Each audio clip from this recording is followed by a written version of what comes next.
Сәлем достар, сіздермен бірге ерге. Бүгін мен сіздерге бөдене туралы айтып беремін. Олай болса, видеоны соңына дейін қараңыздар.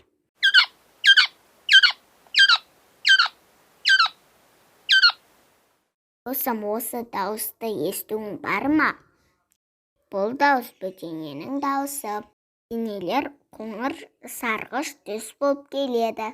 Бұл түс жауларынан қорғанып қалуға мүмкіндік береді. Олар жерді тырмалап, ұсақ жәндіктермен қоректенеді екен. Тіпті адамға улы болып табылатын өсімдіктермен де қоректенеді. Бөдененің еті мен жұмыртқасы емдік мақсатқа пайдаланады.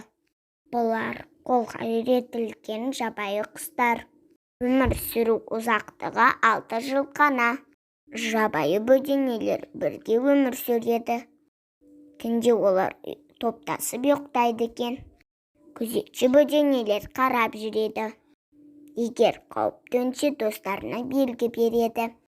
Бөденелер өте сақ құстар. Олардың көру қабілеті, есту қабілеті жақсы дамыған. Достар, біз бөденелер туралы біліп алдық. Егер видео ұнаса, лайк басып, тіркеліп кетіңіздер.